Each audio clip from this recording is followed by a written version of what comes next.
Buenos días, hermanos, Dios les bendiga, bienvenidos. Vamos a dar inicio al estudio de la palabra de Dios. Vamos a abrir nuestras Biblias, por favor, en la carta a los Romanos. Carta a los Romanos.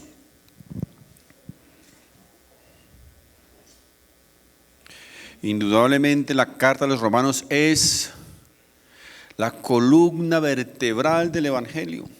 Por eso es supremamente importante que nosotros estudiemos la carta a los Romanos.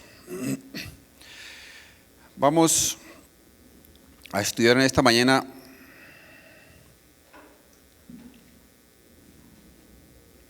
una de las doctrinas más importantes en el Evangelio. Es la doctrina de la justificación. Dice Romanos capítulo 3, el verso 24 dice: siendo justificados gratuitamente por su gracia mediante la redención que es en Cristo Jesús. Estos tres párrafos tienen una profundidad tremenda respecto a esta doctrina de la justificación. Dice, repito, siendo justificados. Recordemos que justificar es declarar justo, es declarar inocente a una persona. Dice, fuimos declarados justos gratuitamente por su gracia, por el regalo de Dios, mediante la redención que es en Cristo Jesús. Redención significa comprar algo, pagar por algo. Mis hermanos, Dios nos dice aquí que Él justifica gratuitamente a los pecadores. Recuerden, justificar. En el momento en que una persona cree en el Señor Jesucristo, entrega su vida a Cristo, dice que Dios le justifica. Dios le declara justo, Dios le declara inocente. Ahora, esto no significa que seamos justos, porque todavía como creyentes a veces la embarramos, ¿cierto? A veces metemos la patica, a veces hacemos lo que no debemos hacer. Así que no significa, mis hermanos, que seamos perfectamente justos. Lo que significa es que cuando una persona, repito, cree en el Señor Jesucristo, Dios perdona todos sus pecados. Oído, todos sus pecados. Y declara que esa persona delante de Dios es inocente, es justa. Dios, repito, legalmente declara que esa persona que se arrepiente, que entrega su vida a Cristo, es justa. Que ese pecador legalmente es justo delante de Dios y es perdonado, declarado justo delante de Dios. Ahora, ¿cómo es que llegamos a ser justos delante de Dios? Dice el verso 24, siendo justificados gratuitamente por su gracia. Esta, mis hermanos, es la diferencia entre el cristianismo y todas las demás religiones del mundo. Todas sin excepción. El cristianismo es el único que enseña que somos justificados, que somos salvos por la gracia de Dios, por el favor de Dios, por la misericordia de Dios. Todas las demás religiones, todas las que ustedes se imaginen, todas enseñan que para poder ser salvos tenemos que hacer algo, tenemos que ayudarle a Dios para poder alcanzar esa salvación. Pero dice la Biblia aquí que Dios nos justifica gratuitamente. Gratuitamente es sin causa, Él nos justifica. Ahora, hay muchas otras cosas que podemos hablar de esto, pero vamos a estudiar hoy algo que considero es lo más importante, es la parte más importante del Evangelio y es de lo que muy poco se habla en las predicaciones. Casi nunca se menciona o se habla de esto en las enseñanzas, porque tal vez, mis hermanos, ni siquiera muchos lo entienden o entienden lo que lo que sucedió allí en la cruz del Calvario. ¿Por qué tuvo que morir Cristo? Entonces, si nos hemos hecho esa pregunta, ¿por qué tuvo que morir Cristo? ¿Por qué? Bueno, yo sé que sabemos que murió por nuestros pecados, pero no hemos contestado realmente la pregunta, ¿por qué tuvo que morir Cristo? Vamos a mirar en el libro de Proverbios, por favor. Proverbios en el capítulo 17. Aquí, mis hermanos, vamos a encontrar, creo, el problema más grande o el meollo más grande en la Biblia, el por qué tuvo que morir el Señor Jesucristo. Dice el verso 15, el que justifica al impío. Quiero que por favor estemos muy atentos a esto. Mira lo que dice la Biblia. El que justifica al impío, es decir, el que declara justo a un pecador,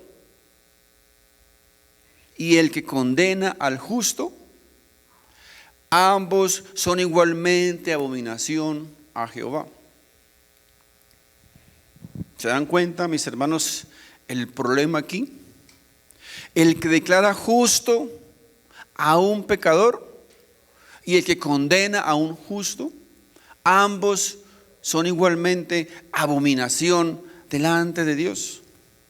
Así que la primera verdad que encontramos aquí es que el que justifica al impío es una abominación para Dios. El que justifica al pecador es abominación a Dios. Dice aquí la palabra de Dios. Ahora, la palabra abominación, mis hermanos, es tal vez la palabra más fuerte que encontramos en toda la Biblia. No sé si ustedes lo han entendido. Dice la Biblia que cualquier persona, cualquier juez que justifica o que declara justo a un culpable, a un delincuente, dice que es abominación a Dios. Y esta, mis hermanos, es la razón por la cual Cristo tuvo que morir en una cruz del Calvario. El que justifica al pecador es una abominación a Dios. Pero dice en Romanos 3:23, por cuanto todos pecaron y están destituidos de la gloria de Dios. Y el 24 dice, siendo justificados gratuitamente por su gracia. No sé si ustedes encuentran aquí o ven el conflicto o el problema que tenemos aquí en la Biblia, ¿verdad? Por un lado dice que el que justifica al impío, el que declara justo a un culpable es abominación. Y luego dice aquí que siendo justificados gratuitamente por su gracia. Mis hermanos, es increíble que lo que vamos a estudiar aquí, que lo que vamos a ver o aprender hoy es lo más importante del Evangelio. Y tal vez nunca se predica sobre esto. Es el problema más grande que encontramos aquí en la Biblia. Y la razón por la cual existe el Evangelio, la razón por la cual, mis hermanos, Cristo tuvo que morir por cada uno de nosotros. ¿Se dieron cuenta? Si Dios es justo, dice, Él no podría perdonar el pecado. Si Dios es justo, Él no podría justificar al pecador. Y Dios, por supuesto, que es justo, ¿verdad? Esta, mis hermanos, les decía, es la razón por la cual necesitamos estudiar la carta a los romanos. Les decía, Romanos es la columna vertebral del Evangelio. Ahí está toda la doctrina del Evangelio en la carta a los romanos. Y es la razón por la cual también tenemos que aprender y estudiar y conocer los atributos de Dios. Porque Dios tiene algunos atributos, ¿verdad? Entre esos atributos dice que Él es la justicia. Él tiene que ser justo. Y la pregunta entonces es, ¿cómo puede Dios justificar? ¿Cómo puede Dios declarar justo a un culpable, a un pecador, sin ser una abominación para Él mismo? Porque la Biblia dice, recuerden, cualquier hombre o juez que justifica al impío es una abominación ante Dios. Entonces la pregunta es, ¿cómo puede Dios justificar al impío? Mis hermanos, repito, es el problema más grande que encontramos en toda la Escritura.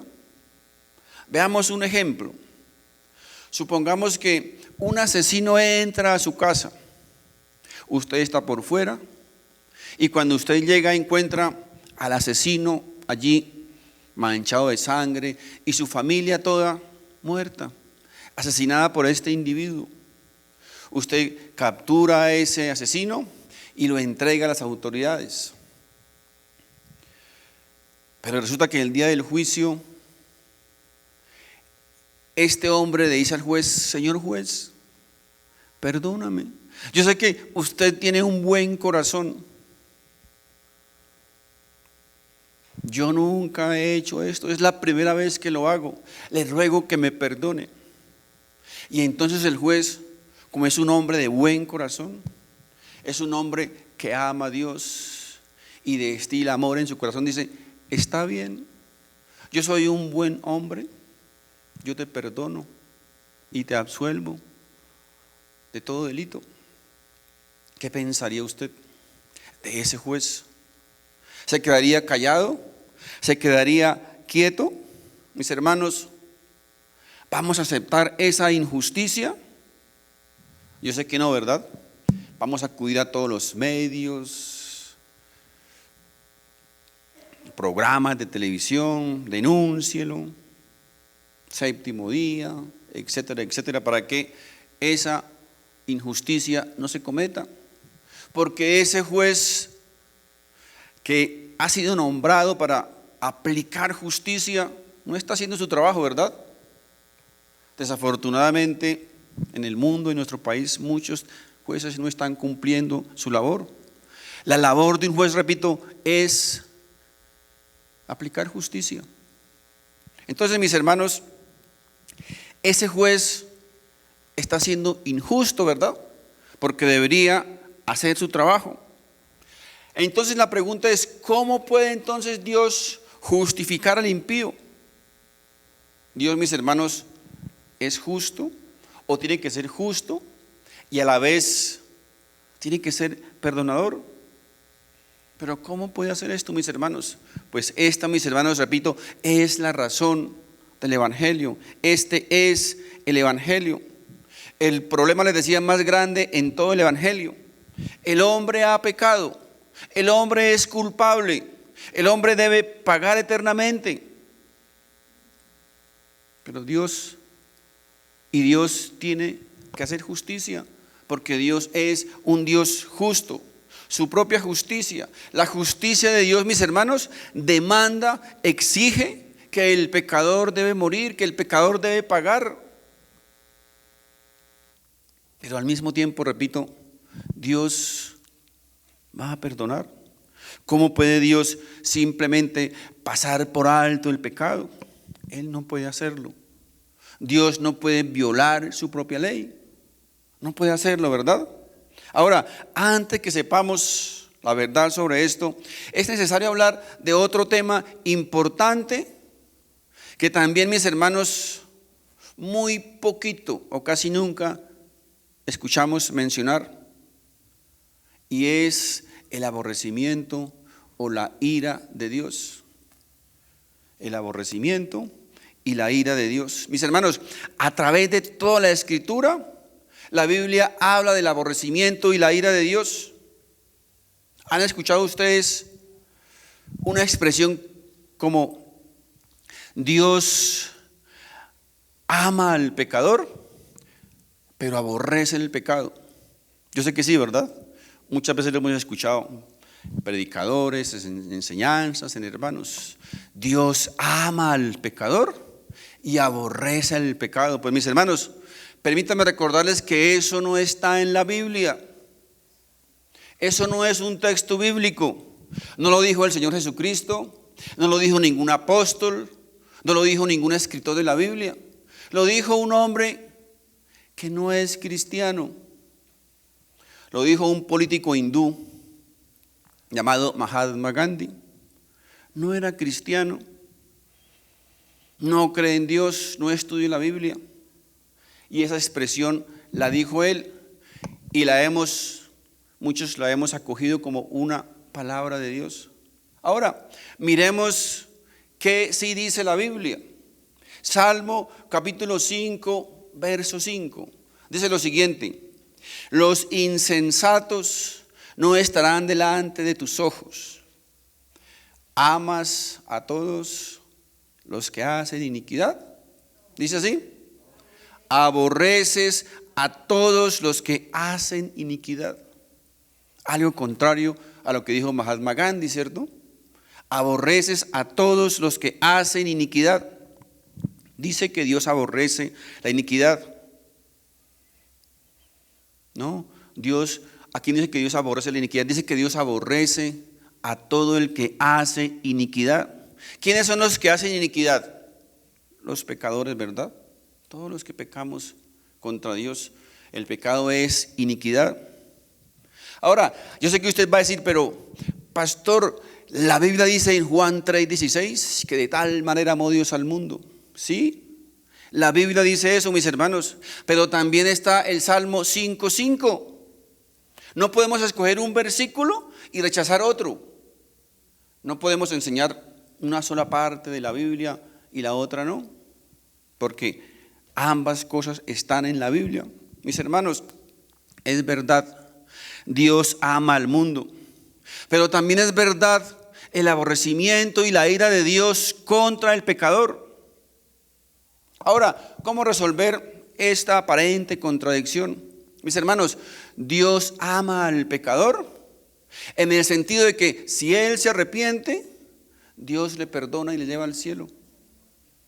Pero Dios aborrece al pecador en el sentido de que si no se arrepiente, tenga la absoluta certeza que va a ir a parar al infierno, porque es su santa ley. Debemos, mis hermanos, predicar el amor de Dios, claro, por supuesto que sí, pero también debemos advertir al mundo, debemos advertir al hombre que todos los hombres nacen pecadores, que todos los hombres nacen condenados y que todos los hombres, mis hermanos, están bajo la ira de Dios y que de una forma justa y santa el aborrecimiento y la ira de Dios está contra todo aquel que hace iniquidad, contra todo aquel que no se arrepiente. Eso, mis hermanos, es una verdad bíblica. Ahora, yo sé que algunos dicen, pero Dios no puede ser tan malo de enviarme al infierno por un pecadito. Mis hermanos, en eso tienen razón. Dios no envía a nadie al infierno. Usted se va solito al infierno si quiere. Y de hecho, de paso les recuerdo que el infierno no fue creado para el hombre. El infierno fue creado para el diablo y para sus huestes. Así que si usted va al infierno, usted va a ser allí un intruso, porque no fue creado para usted. Mis hermanos, si Dios es santo y justo, Él no puede ser neutral ante el pecado. Él tiene que venir en contra del pecado. Él tiene que odiar el pecado. Les pregunto, cuando ese sujeto llamado Garavito, ¿recuerdan? Violó, torturó y asesinó más de 200 niños. La pregunta es, ¿usted sintió algo? ¿Le dolió en su corazón? ¿Se sintió mal? ¿Sintió odio contra ese, repudio contra ese pecado? Mis hermanos, si usted no sintió nada, pues permítame recordarle que usted tiene el mismo potencial de ese hombre. Porque, mis hermanos, debemos odiar todo aquello que está en contra del amor. Si nosotros amamos a los niños, debemos odiar y aborrecer el aborto. La Biblia dice, aborreced lo malo y seguid lo bueno. Así que, como Dios es santo, Dios está en contra del pecado y su aborrecimiento y su ira viene en contra del pecador. Tenemos que, mis hermanos, entender esta verdad que se ha perdido en nuestros tiempos, pero es una verdad bíblica. Dios, repito, Dios no puede ser neutral ante el pecado. ¿Quiere evidencias? Estudie el Antiguo Testamento. La ira de Dios vino contra las naciones. Lea el Apocalipsis. La ira de Dios va a venir contra las naciones. Porque es, repito, una verdad bíblica. La pregunta es, ¿por qué el juicio de Dios no viene contra nosotros como creyentes? Dice que éramos en otro tiempo hijos de ira, hijos del diablo, pecadores, rebeldes. ¿Cómo puede Dios entonces perdonarnos? ¿Puede acaso un juez simplemente declarar inocente a un criminal sin satisfacer la justicia? No puede hacerlo. Igualmente, Dios puede perdonarnos solo, mis hermanos, solo satisfaciendo su propia justicia primero, que dice o que demanda que el pecador debe pagar. Dios tiene que ser justo, pero a la vez tiene que salvar. Es un tremendo problema, ¿verdad? Tiene que ser justo, tiene que aplicar su justicia, pero a la vez va a perdonar. El amor de Dios, mis hermanos, es justo. Pero repito, Dios tiene que satisfacer su propia justicia, porque Él no puede violar su propia ley. Dentro de Dios, uno de los atributos de Dios es la justicia, y otro atributo de Dios es su amor. Así que Dios no puede negar su justicia para perdonar el pecado, ¿verdad? Dios no puede violar uno de sus atributos para cumplir el otro. Dios tiene primero que satisfacer su propia justicia, porque Él es un Dios perfecto en todos, absolutamente todos sus atributos. Así que para perdonar, repito, Él tiene primero que satisfacer su justicia. ¿Y su justicia qué dice? Su justicia demanda la muerte eterna del pecador para satisfacer su demanda. Para satisfacer esa demanda, mis hermanos, ¿saben qué tiene que pasar? Que alguien tiene que pagar, que alguien tiene que morir en lugar del pecador y con su muerte satisfacer la justicia de Dios. Y solo entonces es posible que Dios pueda perdonar al pecado, cuando su propia justicia ha sido satisfecha. Quiero que miremos Romanos capítulo 3, verso 25. Dice: a quien Dios puso como propiciación. ¿Qué significa esa palabra propiciación? Es, mis hermanos, una u otra de las palabras más importantes de la Biblia. Y tal vez muchos de nosotros no entendemos o no podemos dar una definición de qué es propiciación. Propiciación, mis hermanos, es un sacrificio que satisface la justicia de Dios. Anótenlo. Propiciación es un sacrificio que satisface la justicia de Dios. Y mediante ese sacrificio, Dios puede a la vez aplicar su justicia y a la vez perdonarnos. Eso es propiciación. Un sacrificio que satisface la justicia de Dios y calma al mismo tiempo la ira y el aborrecimiento de Dios contra el pecador. La propiciación, mis hermanos, por tanto, es Cristo y solo Cristo. Ahora, para hacer una propiciación, Cristo, el Hijo de Dios, tenía que ser hombre. La sangre de un cordero, la sangre de una ovejita no podía satisfacer, no tenía el poder, mis hermanos, para quitar el pecado. Por eso el que murió en la cruz tenía que ser hombre. Un hombre ha pecado, un hombre ha caído, un hombre tenía que morir, tenía que ser hombre, mis hermanos. Pero para hacer la propiciación, no solamente tenía que ser hombre, tenía que ser divino, tenía que ser Dios mismo. Mis hermanos, si hubiese habido un hombre perfecto en todo el universo, ese hombre no hubiese podido morir por nuestros pecados. Si hubiese habido un ángel perfecto en todo el universo, ese ángel tampoco hubiese podido morir por nuestros pecados. Porque para morir por nuestros pecados, ese sacrificio no solamente tenía que ser hombre, sino tenía que ser divino, tenía que ser Dios mismo. ¿Por qué? Jonás, aquellos que Jonás dice en el capítulo 2, verso 9, dice: mas yo con voz de alabanza te ofreceré sacrificios, pagaré lo que prometí. La salvación es de Jehová. La salvación es y solo es de Dios. Isaías 43:11 dice: yo Jehová, y fuera de mí no hay quien salve. ¿Se dan cuenta, mis hermanos? La salvación solamente es de Dios, no de un hombre perfecto, no de un ángel perfecto, es de Dios. Y esta, mis hermanos, es la razón por la cual la doctrina de los testigos de Jehová es una abominación, es una herejía, porque ellos enseñan que Jesús es una criatura. Y si Jesús es una criatura, entonces murió por nosotros una criatura. Y una criatura lleva el título de Salvador. Y la Biblia dice que Dios no comparte su gloria con nadie.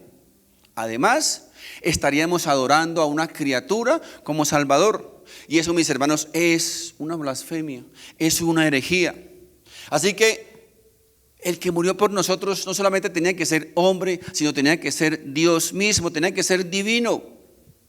Ahora, otra razón por la cual esa propiciación tenía que ser Dios es porque, mis hermanos, solo Dios podría soportar la ira de Dios y resucitar de nuevo.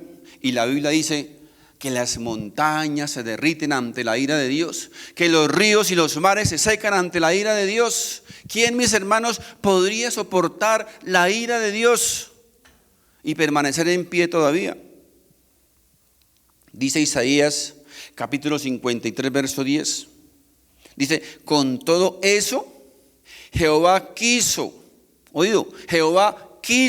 quebrantarlo, sujetándole a padecimiento. ¿Qué hemos dicho hasta ahora? Que para que Dios pueda perdonarnos, Él tiene que aplicar su propia justicia. Él no puede negar su justicia simplemente y perdonar al pecador. Él tiene que ser justo y a la vez, mis hermanos, Él debe perdonar. Su justicia, recuerden, su justicia demanda la muerte del culpable bajo la ira de Dios. Así que para pagar por nuestros pecados, el Señor Jesucristo tuvo que morir bajo la ira y el aborrecimiento de Dios, de su Padre. Su Padre mismo dice que lo quebrantó en la cruz.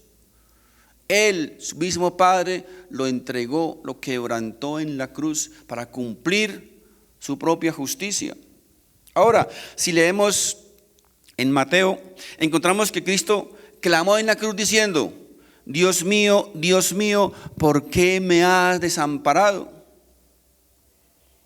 Algunos dicen que es que Dios no soportó ver a su hijo en la cruz sufriendo y por eso Él volteó la cara para otro lado.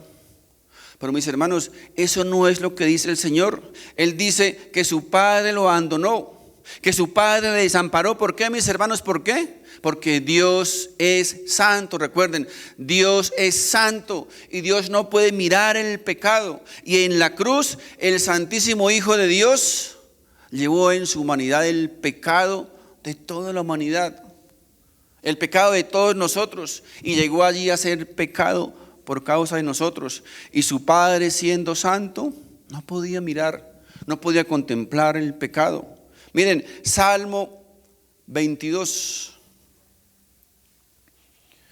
El Salmo 22 dice en el verso 1: Dios mío, ¿por qué me has desamparado? ¿Por qué estás tan lejos de mi salvación y de las palabras de mi clamor? El verso 2 dice: Dios mío, clamo de día y no respondes, y de noche y no hay para mí reposo. Fíjense, mis hermanos, la angustia. Este Salmo 22 Si usted lo lee, es como si alguien lo estuviera escribiendo ahí frente a la cruz cuando el Señor murió.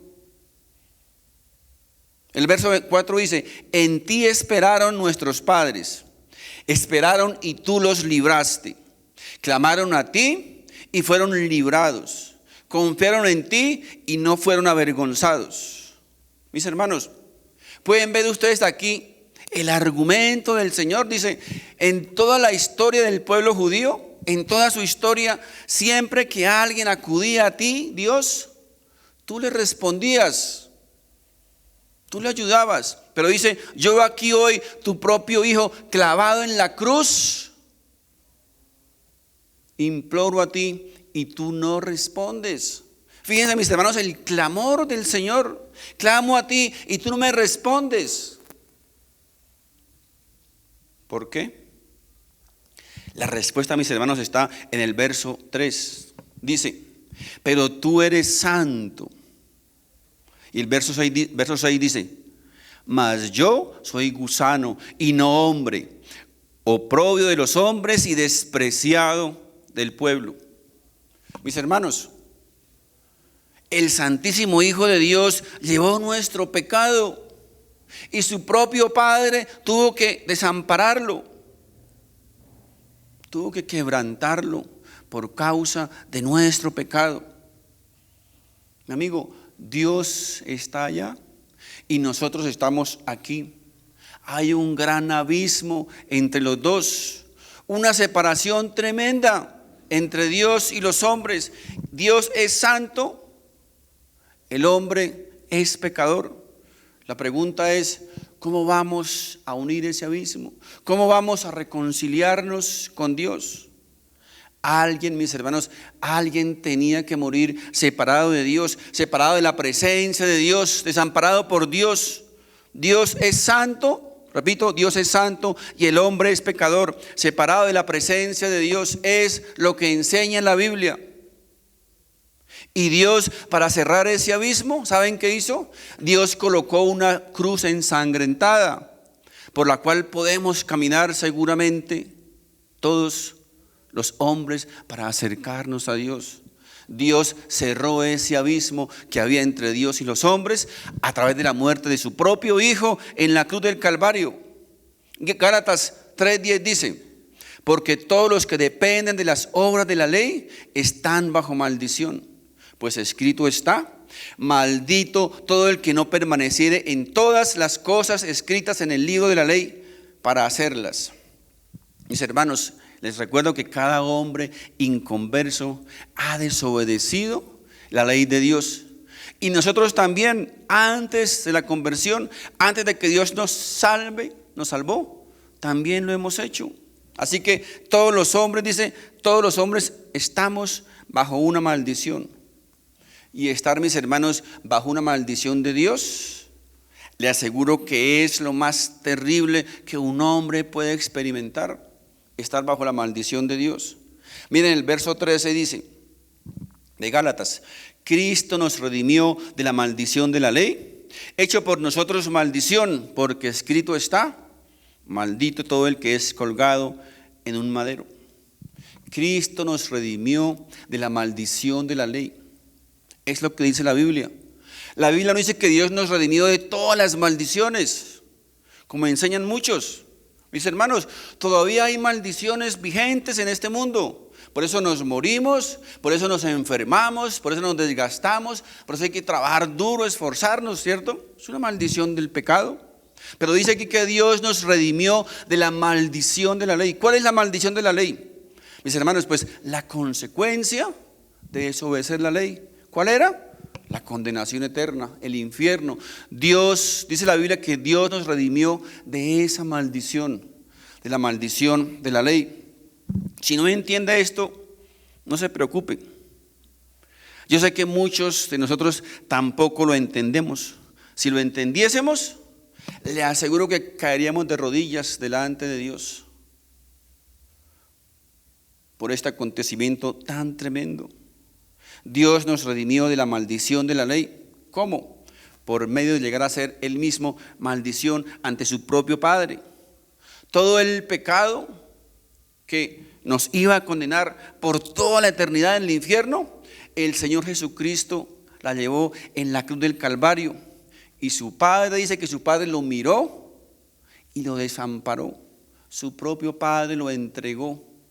Su propio Padre lo quebrantó. El Santísimo Hijo de Dios tenía que morir abandonado, desamparado y quebrantado por nuestro pecado en nuestro lugar.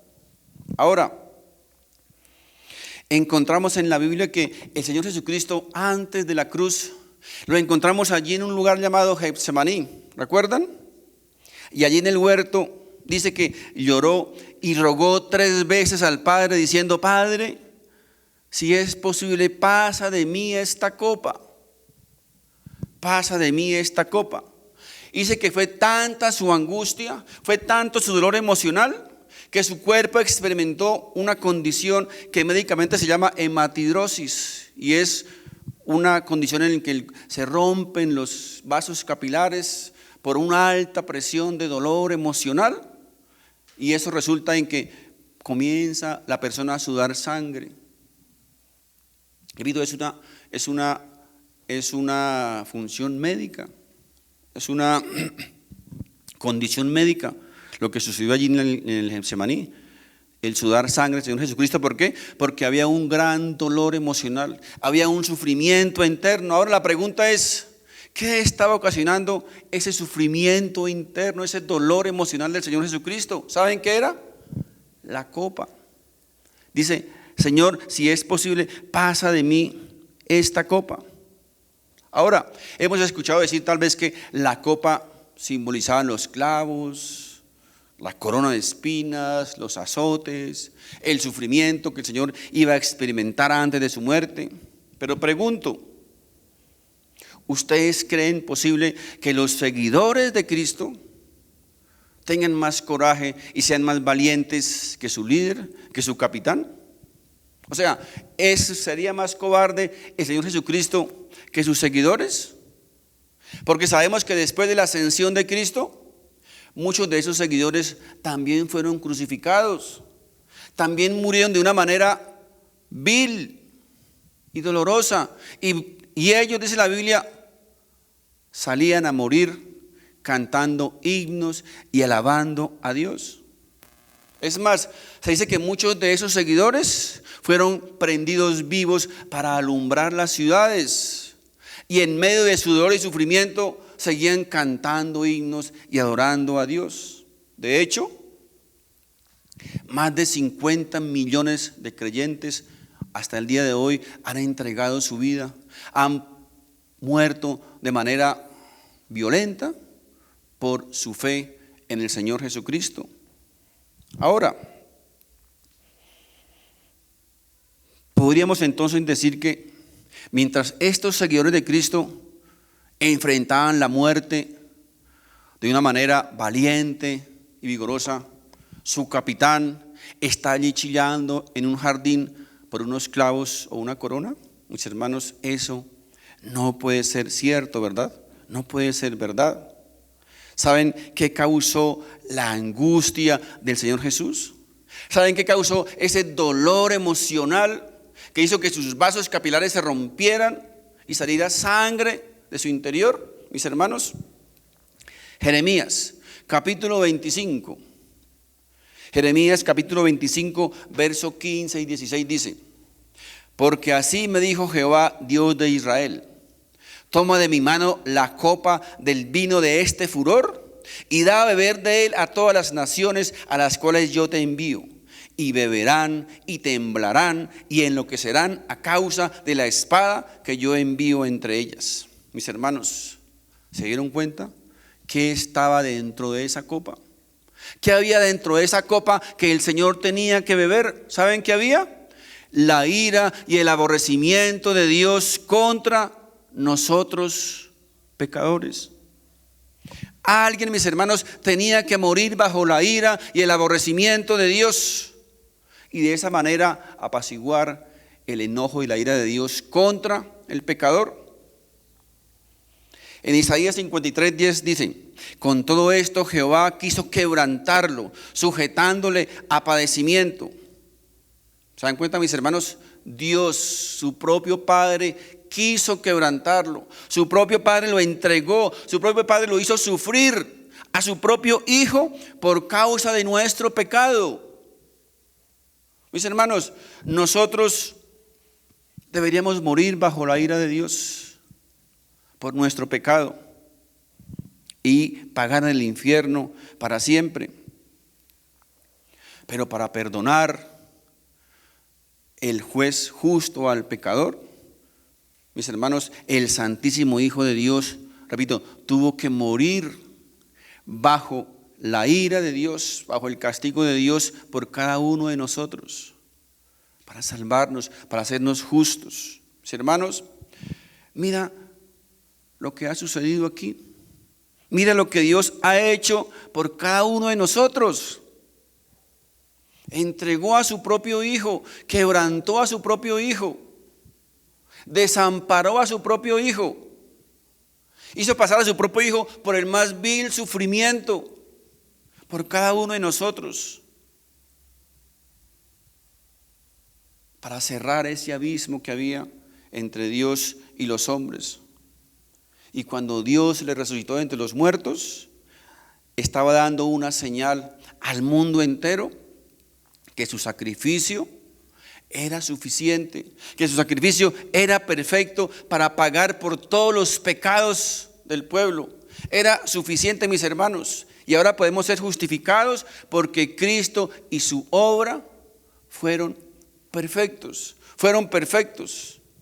Y Cristo resucitó y hoy está a la diestra del Padre. Y ahora es el Rey de Reyes y el Señor de Señores y el único Salvador del universo, el Señor Jesucristo.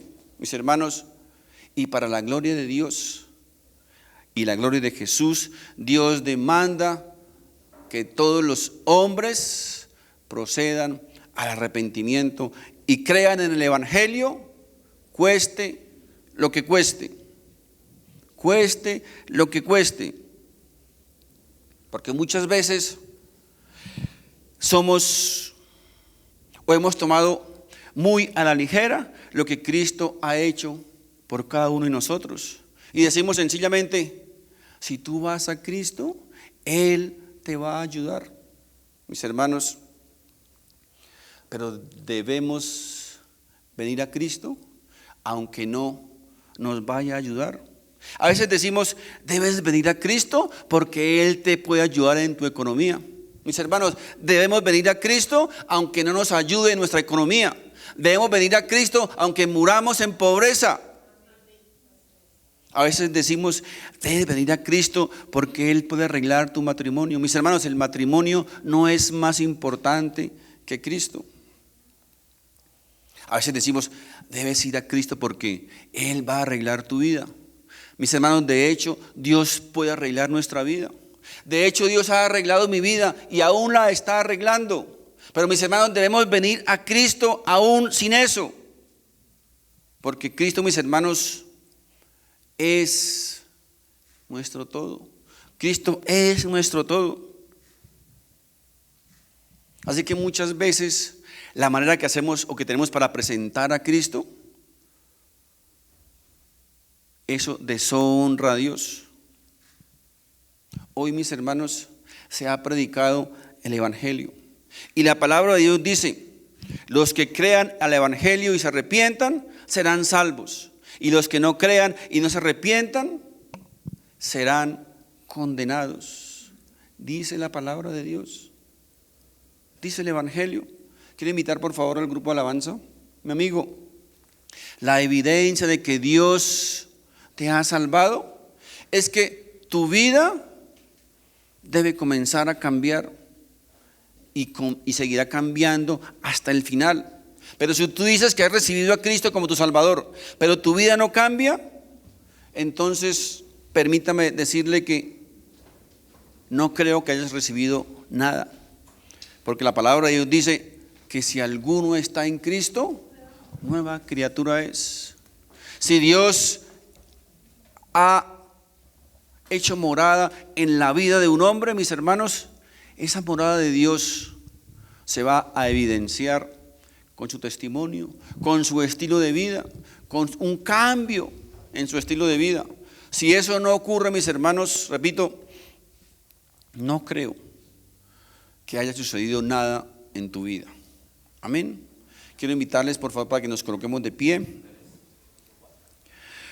Padre Santo, en el nombre de Jesús, te damos primeramente, Señor, las gracias por tu palabra. Gracias, Señor, por tu bendita palabra que ilumina nuestra mente, nuestro corazón, que da entendimiento a nuestra vida, que nos alumbra, que nos muestra, que nos señala el camino que tú quieres que sigamos como tus hijos. Gracias, bendito Dios, por lo que tú has hecho en cada uno de nosotros. Gracias, bendito Dios, porque tu palabra nos dice que tú mismo quebrantaste, que tú mismo entregaste, que tú mismo abandonaste a tu propio Hijo por amor a cada uno de nosotros. Gracias, amado Dios, por tu amor, Señor, derramado por esta humanidad, Señor. Gracias, bendito Dios, porque siendo aún pecadores, porque siendo aún infieles contigo, Señor, tú has permanecido fiel hasta el día de hoy, Señor. Gracias, bendito Dios, porque hoy podemos declarar al mundo entero, Señor, que tu gracia, que tu misericordia, Señor, nos ha declarado justos e inocentes delante de ti, Señor. Aún siendo pecadores, tú nos has regalado tu justicia, nos has regalado tu inocencia, Señor. Bendito Dios, gracias. Tal vez ni siquiera tenemos palabras para expresar nuestra gratitud, para expresar, Señor, lo que tú has hecho por cada uno de nosotros. Tal vez ni siquiera muchos lo podemos entender. Tal vez a muchos ni les interese. Tal vez a otros ni les importe. Otros lo quieren ignorar.